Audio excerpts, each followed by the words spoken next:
Tuto proposé par Oscaro et l'équipementier auto Delphi. Retrouvez les produits et outillages de la vidéo dans la description. Insérez un grand tournevis plat entre les plaquettes, puis faites levier pour repousser le piston. Retrouvez les produits et outillages de la vidéo dans la description. Bloquez le disque à l'aide d'un grand tournevis plat, puis retirez une première vis avec une clé à cliquer et un embout Torx de 30. Desserrez ensuite la seconde sans la retirer pour préparer la dépose du disque. Avec la clé de 17 et la douille de 14, dévissez la vis du bas de l'étrier. Laissez celle du haut en place. Retirez l'étrier en la faisant légèrement bouger, puis accrochez-le à l'amortisseur pour ne pas tirer sur le flexible de frein. Avec un grand tournevis plat, faites levier entre les plaquettes et le disque. Retirez ensuite les plaquettes par le côté. Avec une douille de 18 montée sur une barre de force, desserrez les deux vis du support d'étrier. Remplacez ensuite la barre de force par un grand cliquet, puis terminez le dévissage. Retrouvez les produits et outillages de la vidéo dans la description.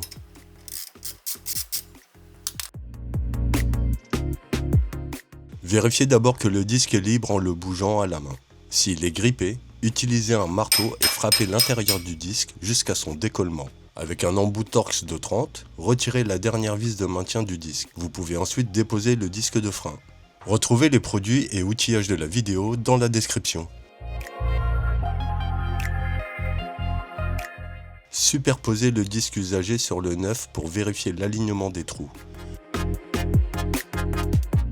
Placez ensuite les deux disques côte à côte pour comparer le diamètre et la hauteur.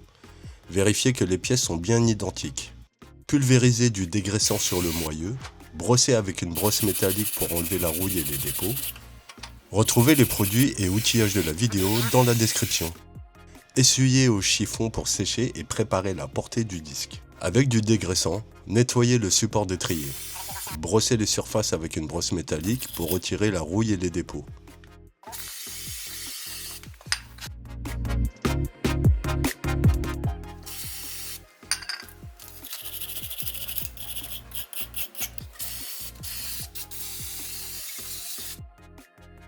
A l'aide d'un pinceau, appliquez une fine couche de graisse cuivrée sur les surfaces de contact.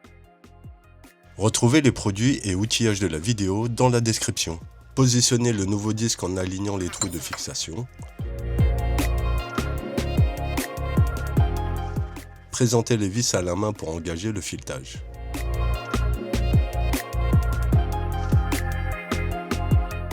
Terminez le serrage avec un embout Torx de 30 monté sur cliquet.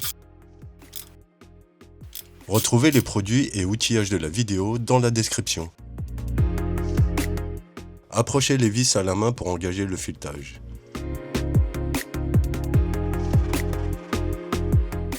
Serrez avec une douille de 18 montée sur cliquet. Terminez le serrage avec une barre de force et la douille de 18.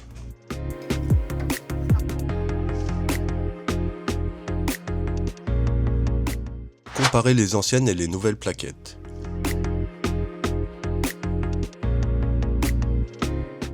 Vérifiez la taille et la forme pour confirmer qu'elles sont identiques.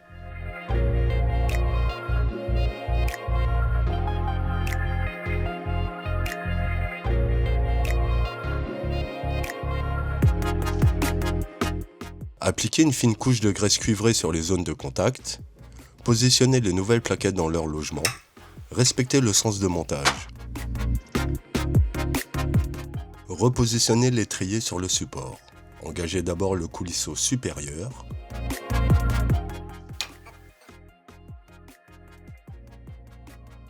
Présentez la vis de maintien à la main.